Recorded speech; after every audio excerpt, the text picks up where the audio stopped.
Back in 2009, my best friend was an early adopter of Demon Souls. Having been hyped up by watching Japanese player videos prior to the game's US release from Atlus, buying the game on launch day, and ensuring that my brother Victor and others of our friends did the same. The Souls series became an addiction in my household for years, while I mostly maintained a fascinated view from a distance, because I couldn't wrap my head around the mechanics enough to be good at them. Every aspect of Dark Souls in particular's design and aesthetic floored me though, and when we got to Bloodborne, I was simply too drawn to the game not to try and play it. I ended up watching my brother beat each of these games on our Let's Play show, which he now continues with his wife Hope, and in the process I picked up a lot of pointers on how to make the games easier, namely farming healing items in the early game of Demon Souls and Bloodborne, putting all of my souls into strength and vitality, and keeping some sort of huge axe, club, or Zweihander as upgraded as possible at all times so that it can one-shot most fodder enemies. I cleared through Bloodborne, Dark Souls, and Demon Souls in about 25 hours each on average in the lead up to Dark Souls 3 dropping, and then I applied all that I had learned from the other games to mop through that one just as quickly. Dark Souls 3 was probably my favorite gaming experience of all time for its sheer aesthetic spectacle and refined take on the Souls formula post-Bloodborne. But Sekiro was even more impressive to me for taking the branching nature of Miyazaki-san's games to a whole new level, while also offering a more traditional action game as compared to the Souls games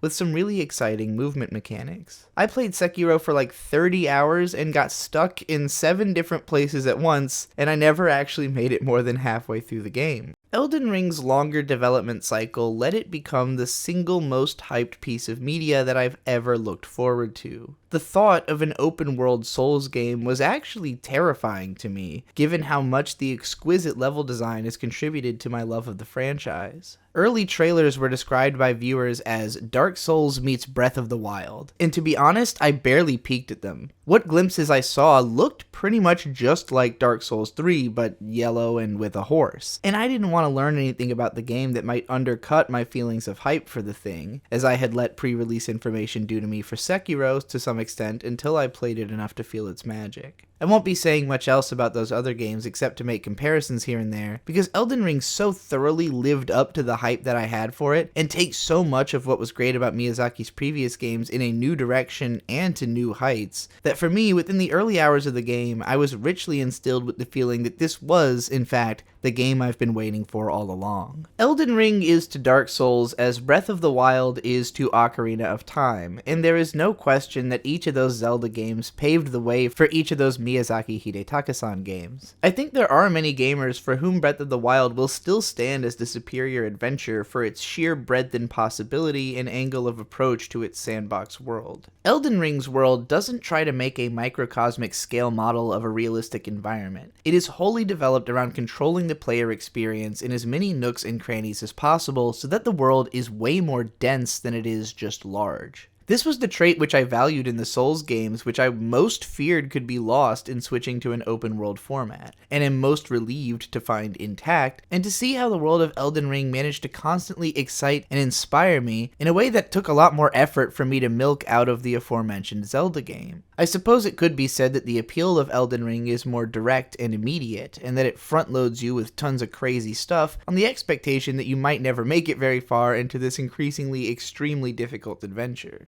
The opening cinematic doesn't prepare you at all for the madness of what is contained in this game. I'd been a little concerned that the characters shown in this cinematic with their pointedly particular names and descriptions didn't seem as instantly interesting as the guys we saw in the iconic Dark Souls intro, but I think part of that is the nature of the delivery. FromSoft games historically tended to feature these ludicrous intro cinematics with bleeding edge graphics that looked nothing like the base game, and I have to wonder if one of these was originally planned here, as the over-the-top music doesn't quite feel justified by the concept art scrolls we get beneath it, as awesomely gruesome and evocative as a few of them are, like the sword in the back or the snake biting the severed head. Mostly, I took this intro as something that I should return to later once I have more context into who the hell any of these people are that it's talking about, and didn't pay it that much mind. I decided to start off as a deprived this round, since they have pretty solid all-around stats and the easiest growth potential in any direction thanks to starting at soul level 1. Based on my playstyle in previous games, wearing hardly anything and carrying a huge club might have ended up being my build for most of the adventure anyways, but I wanted to approach Elden Ring with an open mind in the expectation that I might find a more nuanced playstyle as compared to my old approach. Delayed gratification is a core aspect of appreciating Miyazaki Hidetaka-san's games, as each of them is incredibly difficult and likely to stick you in frustrating places for periods of time until you can experience the catharsis of victory, assuming that you have the will to develop the skill. Those of you actually watching the footage on screen may have realized that it does not start from the beginning of my run. I didn't know if I was going to be making content about Elden Ring for the first 4 days of my playthrough, so I don't have footage of that. But on day 5, I went and tried to recreate the path that I took through the game to the best of my ability and what was possible. So the footage you will see on screen will be relevant to what I'm talking about, but not literally what I'm describing as my first experience. Once we get to day 5, we will have actually accurate footage. The restraint the game shows in trying to blow the player's mind can be felt right away when you spawn with the camera facing the wall in a pretty average looking cathedral, particularly familiar to anyone that's played any of the prior Miyazaki games. This is a space for you to figure out your controls, get used to the movement, and sort of mentally synchronize yourself with your character so that you'll be kinetically immersed before it starts trying to blow your mind visually. Traipsing around, reading the messages from other players, and getting used to what basically felt like being able to jump in Dark Souls 3, I quickly felt a warm sense of nostalgia and a return to community just by seeing how the tendencies of the player base have remained true. Usually I can predict what a message might say before even clicking on it, though I am often entertained by the choices of phrasing some players have. If you see text in front of a cliff or a flat wall, it will probably imply a secret ahead. Text leading up to that text will inform you that there is a liar ahead. Lots of messages point out bugs, celebrate the presence of mushrooms, insist that every animal is a dog and then ask why it's always dog,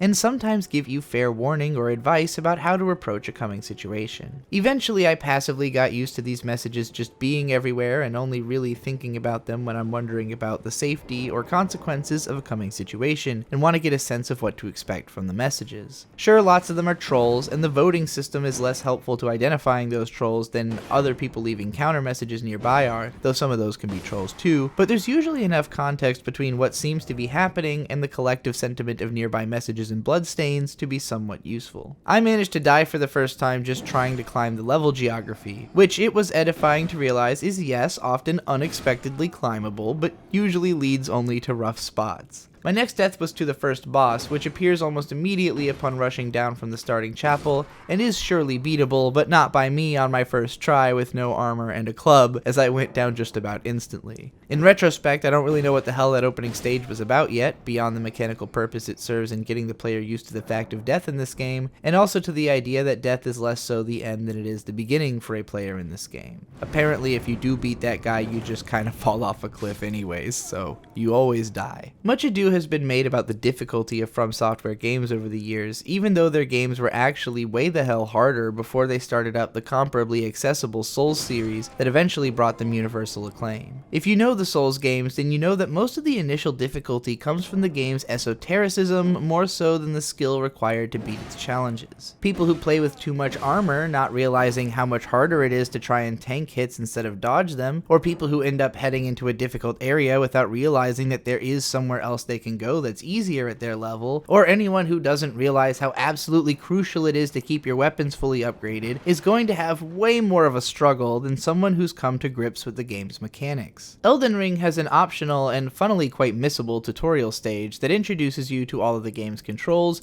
which is familiar to first levels in previous Souls games that usually end in a boss you're expected to die on rather than coming after one. Most edifying to me about this tutorial was the stealth section, which encourages you to crawl through the grass in a slightly open area and backstab a bunch of enemies, and felt all of a sudden like I was playing Sekiro. Technically, all of the Souls series has featured stealth mechanics on some level, and those are heavily incorporated into Sekiro's more straightforward action mechanics, but Elden Ring has an entirely different approach to stealth in that it's even less so about sneaking up to an enemy in order to dispatch them, and more so about circumventing enemies that are too tough for you to handle at your current level. Gamers have increasingly gotten used to the idea of challenges being accessible early early into games which they aren't expected to be able to conquer immediately, but which still exist so that the best players can test their skills and plot their own unique courses through their adventure. The Souls games had some of this obviously, but Terra Online, Xenoblade Chronicles, and most famously Breath of the Wild, from which Elden Ring unquestionably takes a lot of design ideas, featured huge open worlds with gigantic enemies roaming around, daring you to come close and die,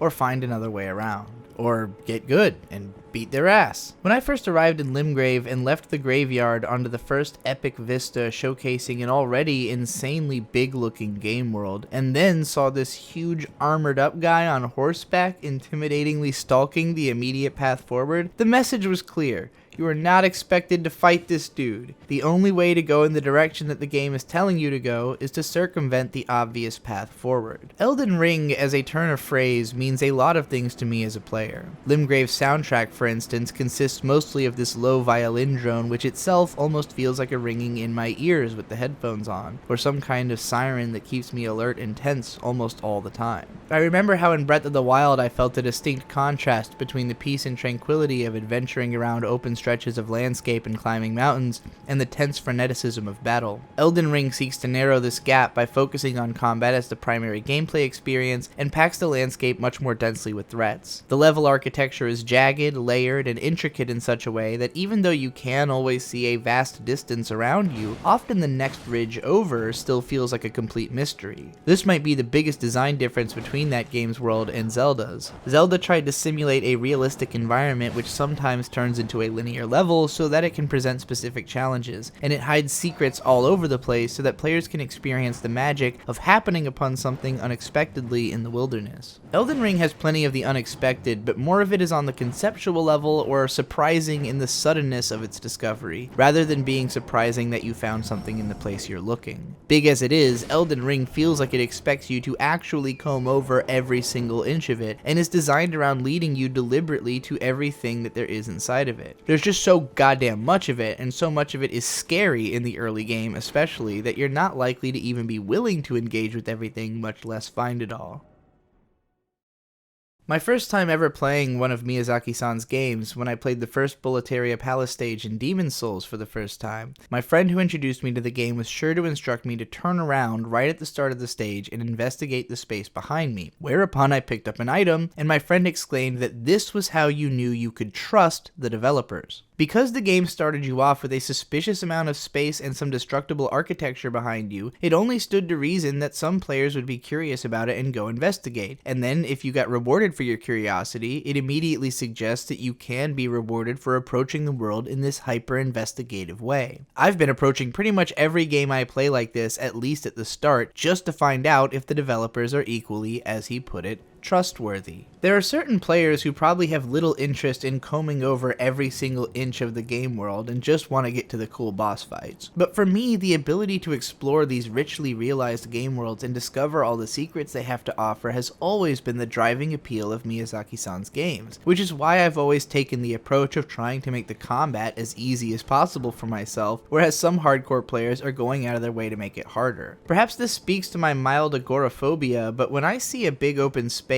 I immediately feel this drive to see it from a higher perspective and try to get a lay of the land so that I really understand my placement within my surroundings. As someone who spends a lot of time with maps in real life and enjoys traveling equally for the chance to see insanely epic vistas like the mountains of Utah or Salt Lakes of Colorado, and also because I like to find the weird little details of the nooks, crannies, and alleys of American cities, I can never likely see as much of the world in as much detail as would satisfy my completionist craving for mentally mapping it. But at least Elden Ring presents a world that, while challenging to understand in its entirety, is at least possible within the span of a couple of months. It's only a matter of maintaining determination. To me then, one of the meanings of Elden Ring is the perimeter that I found myself making around each area as soon as I entered it. And by the way the game is designed, I am sure that this was an expected gameplay style, as I have found it more satisfying than I have ever found this approach in playing any other game. For clarity, I am the weirdo who finds the incidental path up level geometry slopes in the mountains of MMO games and climbs outside the game world borders, and who spent an alarming amount of my Breath of the Wild playthrough climbing up mountainsides thanks to my determination to find my way to all the sentinel towers,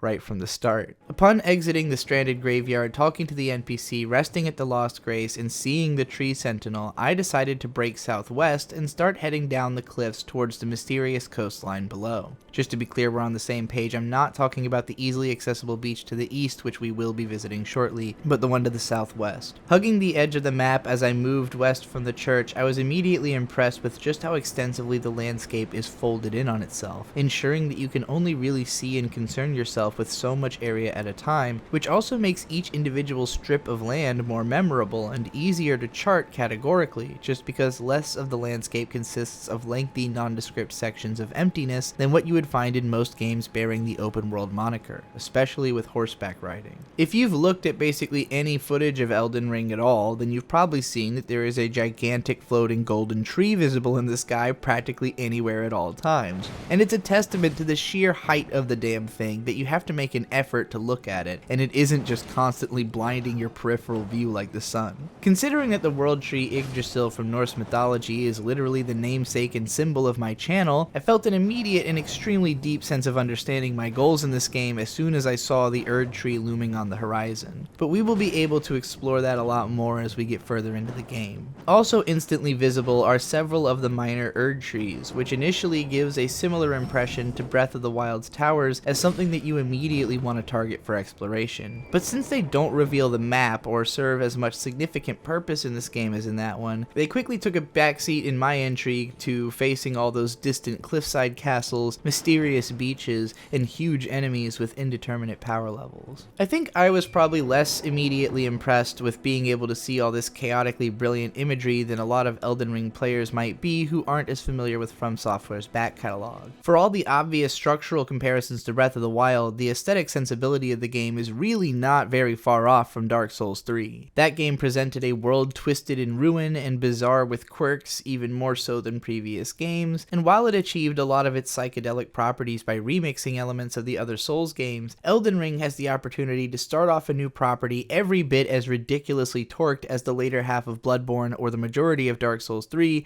right from the beginning. It might be for that reason that it was only when I started moving around the world and descending the folds of the continent looming over the coastline far below that I could feel how much the difference in scale meant on a gameplay level, and I started to understand what would make Elden Ring impressive. The first enemy I ran into was this huge bat, threatening by way of being as big as I am and able to fly. I would have been upset and afraid to have to take on a flying enemy in a previous Souls game, especially with just a club, but Elden Ring's most important distinguishing control feature as compared to Souls is that you can jump, and jumping rules. I walloped this big dumb bat to death in a few hits and very quickly felt a sense of where I stand and what I can handle at this early point in the game, as well as just how differently exploration and combat would be taken on in this game. My next encounter would involve 3 of these bats, but sitting around in an arrangement that allowed me to take on each one individually without the others noticing, so I never got ganged up on by 2 at once. In between these fights, I tried to identify any way down to the little patch of beach below, but didn't see it. As I kept tracing along the bottom of the continent, actually thinking that I was closer to the western edge rather than the southern one since I didn't have a detailed area map yet, I eventually spotted a bridge that led off to another area. I figured something so obviously segmented was likely also going to represent a spike in enemy strength, and I was also worried about the tough-looking enemies patrolling the roads nearby on horseback, so I snuck my way back to the starting area and I decided to head east instead. Cutting as widely as I could around the tree sentinel once again, I soon discovered the little packs of wild animals that are always frolicking over the surface of Limgrave. Passively killable enemies have always existed in the Souls games, especially in early areas, but never to anywhere near the extent that they pepper the landscapes of Elden Ring. Most will run or fly or roll away when you start attacking, and so I quickly realized that the main challenge they pose is either tricking you into running yourself into a dangerous situation by giving chase, or to throw yourself off of a cliff trying to claim the prize after killing some eagles. More so than posing a challenge though, I think these animals are more like a way for players to practice,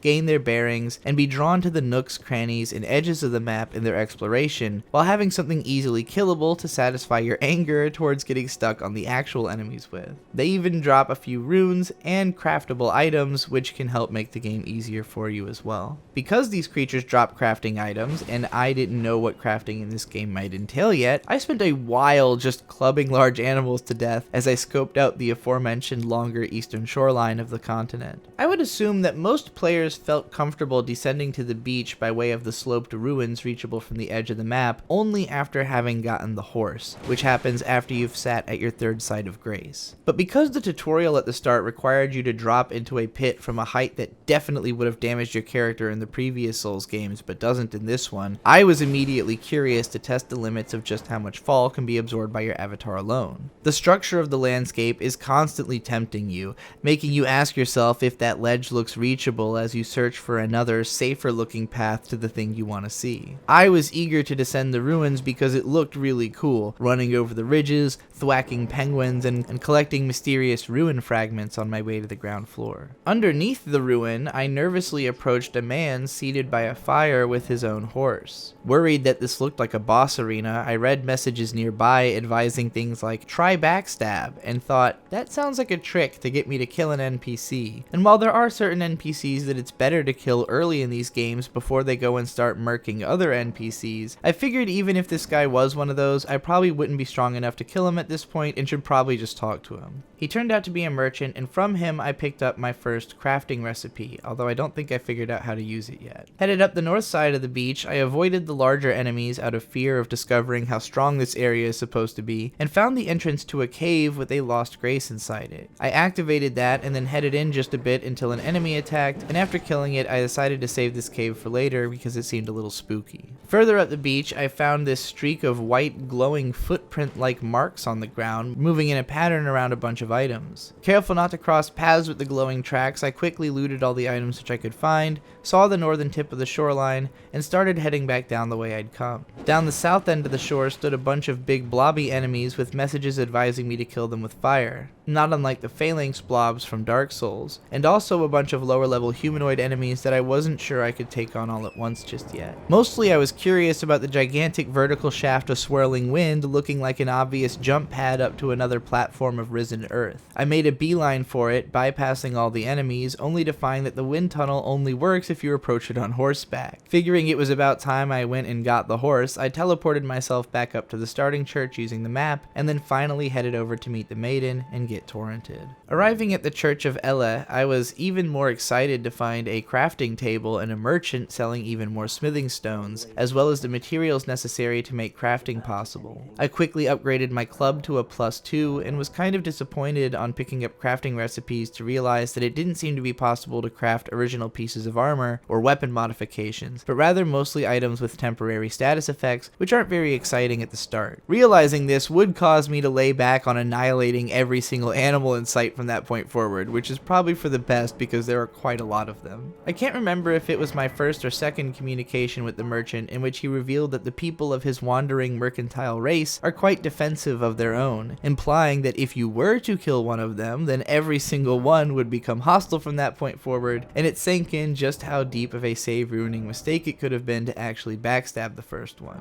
If you want to find out what actually does happen when you murder all the merchants, there are videos about that on YouTube too. Miyazaki Hidetaka-san's games have always been reputationally convoluted in communicating the literal story of their worlds, but I think thematically and emotionally, the games have always been extremely clear communicators, which is what has allowed them to connect with millions of people around the world who mostly couldn't tell you what the hell the plot of these games is in the slightest, but might be able to name characters like Solaire of Astora from Dark Souls or Mikolash from Bloodborne, because even with just a few lines of dialogue, a few gestures, and some very particular design peculiarities, they become instantly memorable and lovable for how they fit contextually into the story surrounding them. If anything has connected me to FromSoft's game worlds the most, it's the very out there sense of humor subtly brimming underneath the surface of their game's horror. Madness is a core theme of Miyazaki-san's games, with it being nearly guaranteed that everyone you meet in the course of your adventure will eventually either die or go insane and then die, and that the only way you can beat the game is by managing not to have done the same. Your own ability to struggle and continue braving the game's harshness is usually writ directly into the game's narrative, such as the case with the hollowing being a metaphor for quitting the game in Dark Souls, and this remains true and presented in hilarious fashion all over Elden Ring.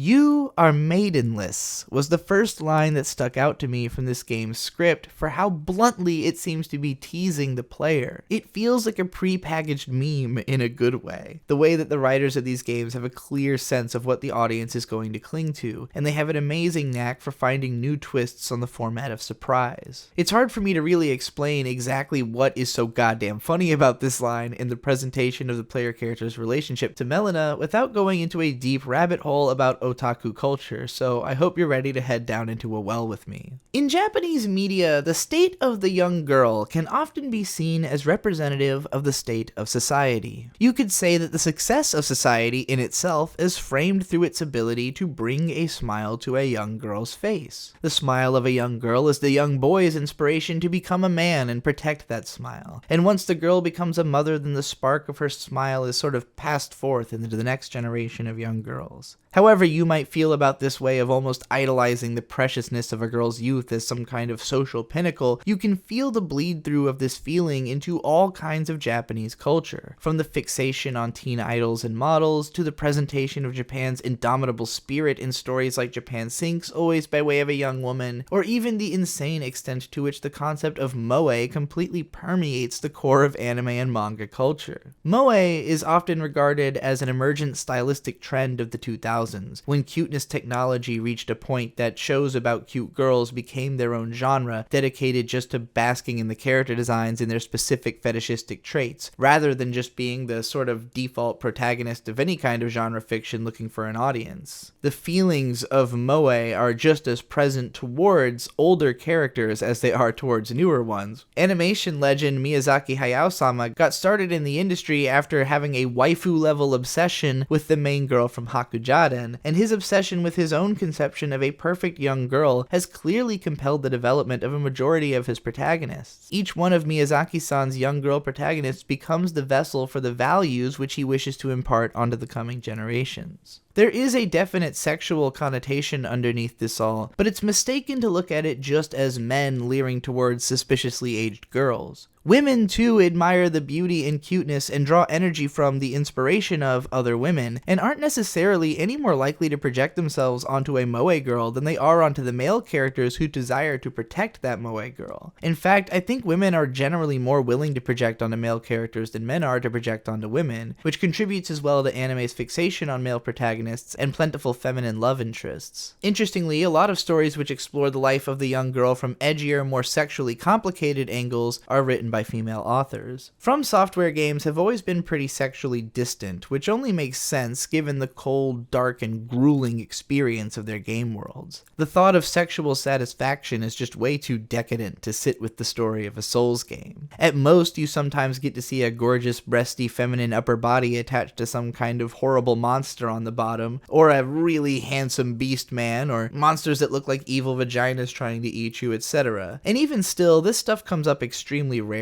Where games like Silent Hill 2, Dante's Inferno, and Shadows of the Damned pull heavily from sexual imagery in their horror, Souls games only touch on it as something to be acknowledged, but never focused on. Most often, the experience of sexuality in the Souls games ends up being humorous, through messages instructing you to use goggles to get a closer look at Guinevere's massive rack, or referring to things that look like rump, or giggling about the hilariously titled sticky white stuff item. Over the whole of this franchise, the closest thing that the player has to a companion and a reason for fighting beyond the sense of accomplishment in and of itself is the various maidens who help you to level up in most of the games. These girls are the moe factor. First, you had the blind and shoeless maiden in black hanging around the hub space of Demon Souls, looking all but completely defeated by life, except in that her voice is somehow tinged with more hope and sincere desire to believe in you than anyone else in the game. You're meant to see the fate of this girl and think that since she is willing to do the one thing she can for you and grant you strength that she can't use herself, it makes a compelling case that if nothing else, this person is worth trying to fight through this hellish world to save.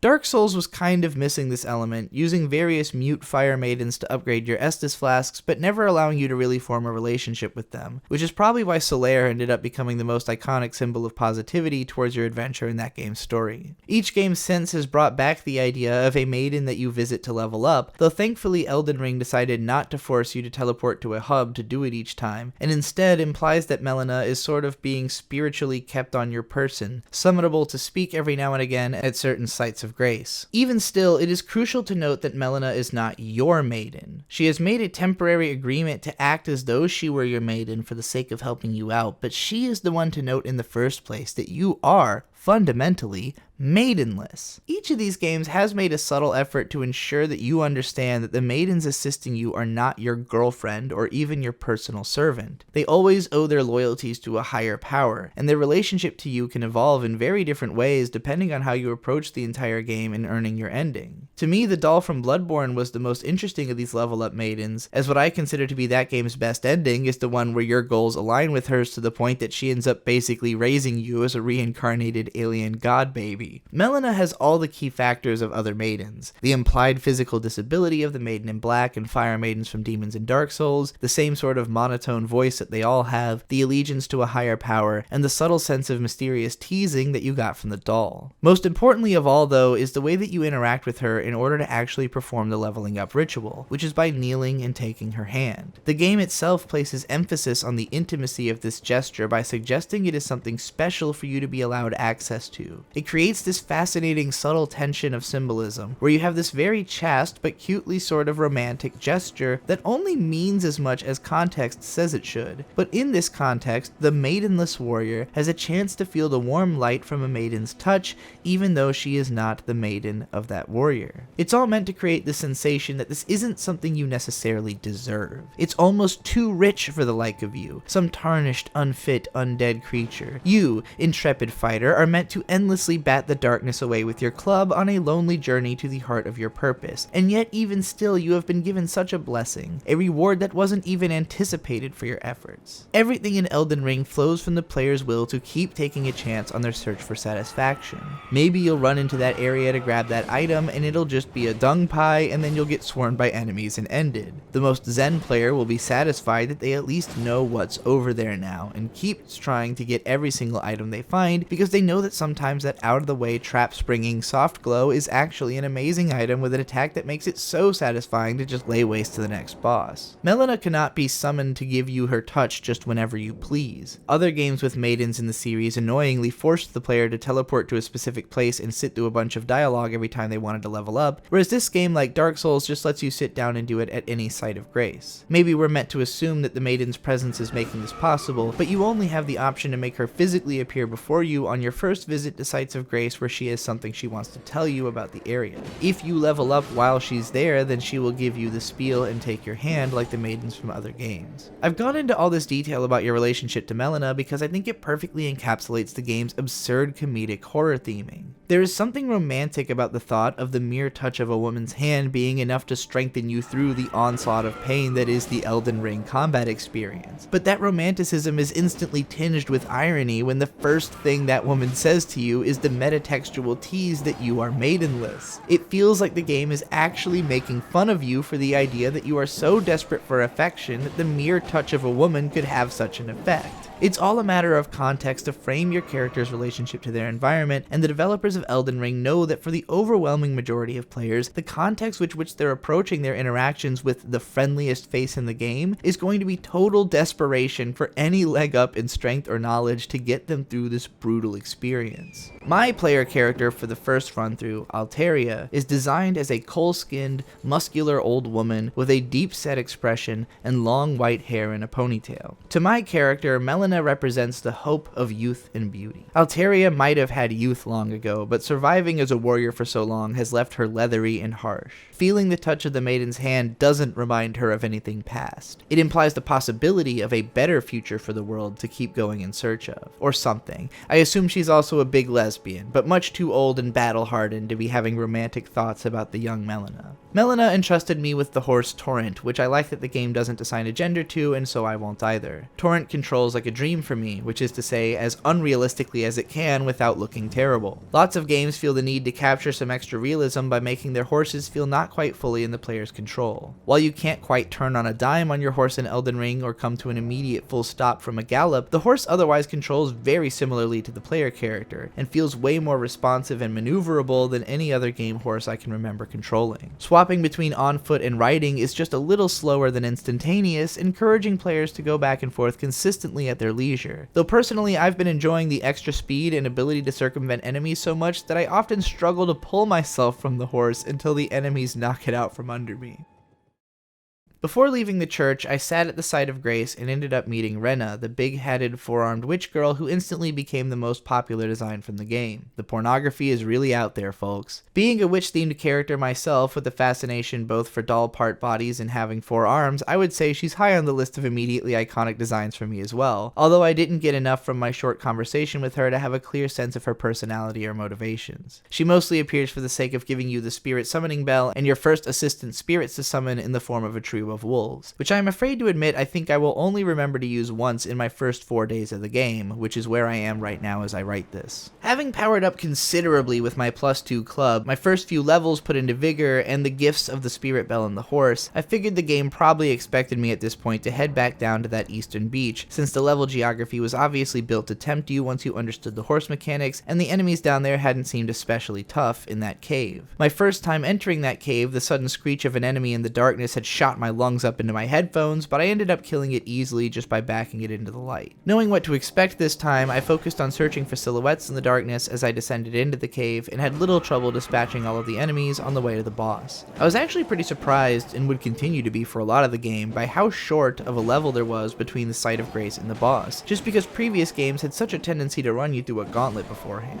I summoned Old Knight Istvan to help me with the battle against the cave's twin bosses, the demi-human chiefs, which are some gross-ass bloated cave troll things. I think I may have used the wolves on this fight, though I can't remember for sure. I managed to clear it on my first go without too much trouble, and continued out through the tunnel to the island where stands the Church of Dragon Communion, which felt like a hell of a reward for such a quick excursion. I was glad that this pseudo-secret came early on, however, simply because the reveal of a Dragon Covenant was the single biggest surprise in Dark Souls, sitting at the back of Ash Lake underneath Blighttown. It might have been lame to use that idea the same way again twice, but in this game it's instead the very first suggestion you get that leaving the beaten path to take on side challenges will take you to unique locations where you can return to for special power-ups later in the game. Everything suggested that you'll be able to unlock by presenting Dragon Hearts to the Dragon Communion sounds awesome, and the fact that you need 3 hearts to get them all means you're going to be fighting at least 3 dragons early into this game. After taking a couple minutes to thoroughly comb the island, I headed back through the cave to the shoreline, and then went down to use the Spirit Song jump point at the end of the beach. The first time I did this, I accidentally landed on the wrong pillar, which leaves you with nowhere to go, so I just teleported myself back up. This time, I continued adventuring further to the southwest, feeling more confident that I could circumvent the horseback enemies and complete my perimeter of the starting continent. As I started along, keeping a bit more inland this time than my first time going this way, I quickly came upon a huge lake full of items and enemies. At first, I was so stuck to the leftmost edge of the lake that I actually didn't notice the huge party of bad guys all clumped together in the middle until I was towards the back of the lake and turning around. Just as soon as I took in the surprise of how many dudes were over there, I also saw the faint graphic of a dragon soaring in from the distance, and all of my Dark Souls instincts kicked in immediately. I started hauling ass back out of the lake, only barely watching as the dragon rained hellfire over the entire village worth of enemies, roasting them all to death instantly. To say the least, I felt lucky to have made it. Steering very clear of the lake and continuing my perimeter until the dragon was out of sight, I eventually found this extreme slope overlooking the sea below, where stood a handful of items and a huge group of the small feisty humanoid enemies that I'd fought down in the caves and on the beach. I was careful to avoid them at first and just snatch up the nearby items as I got a lay of this strange and sort of secluded ledge, and then made my way in to start picking off the little ones one at a time until I had aggroed the rest of the crowd, and activated the first really surprising combat encounter I had in the game. Sadly, when I came back to get footage, I wiped these guys out way too quick for them to use the same pattern again. The best way I can describe the AI pattern of these enemies is like velociraptors. Because you're fighting anywhere from 5 to 9 of them at a time, what they'll do is move towards you as a pack, and then 2 of them on the ends break away and rush to your backside as soon as you get close to the group. So if you attack right away, they get you from behind, and if you dodge the wrong way, you'll be dodging into more of them. The larger enemies' big swinging attacks were the most likely to take it away from the pack, so I started by keeping a distance and trying to bait enemies to get further away from the others so I could quickly pick them off. My club could dispatch the smaller enemies in 3 hits and the larger ones in maybe 6, and I could get those off very quickly when the enemies were isolated, but could only just get one whack off on whoever was closest at a time whenever they started building a formation around me. It was the first battle I had that pushed me to use all of my Estus flasks, constantly fret over trying to dodge this frenzy of attacks without backing myself off of a cliff, and deal with an AI pattern not quite like anything I've dealt with before thanks to the unique movements of the enemies. And it reminded me that the core of what makes these games special is still the incredibly deep combat mechanics that create uniquely memorable encounters even in the most nondescript corners of its insanely massive map. After finishing this battle, I sat still for a minute to start reading through some of the lore descriptions on the items I'd picked up, and as I was doing that, my husband came into the room to make me come to bed because it was 2:30 in the morning, and so that completed my first day of Elden Ring. I suspect that some details of this first day will still be further decompressed as later events in the game caused me to reflect upon them. At the rate I've been able to progress in this ridiculously dense game, as well as in this ridiculously dense script, I imagine it will take me months to actually beat this game and finish talking about my first playthrough. But I feel entirely too passionate about the game's existence to avoid doing either of those things. Even in these first 2 hours, I could feel the palpable sense of how this game has accounted for exactly the way that I wanted to play it, and built an experience that someone like me is going to probably enjoy more than they could ever appreciate another video game. It's going to take me a lot of exploration both of this game's systems and of my own inspirations as a player before I can understand and share with you exactly how that is the case. But I am emboldened by the knowledge that this game is so beloved and successful, and that my experiences will surely resonate with some other players, and that we should be able to have some incredibly interesting conversations about the similarities and differences in our experiences. I want you to go as totally crazy with your own adventure stories as you can in the comments, but make sure to mark your spoilers. I'll be very interested to read everything about your experiences in the parts of the game that I've talked about so far. Find more of my writing on goldenwitch.substack.com, subscribe for bonus podcasts, or by supporting me on patreon.com/goldenwitchfire. Find me at goldenwitchfire on all the social media platforms and payment platforms. Support me if you want to help my adventures, and thanks again for watching. Never forget, anime forever.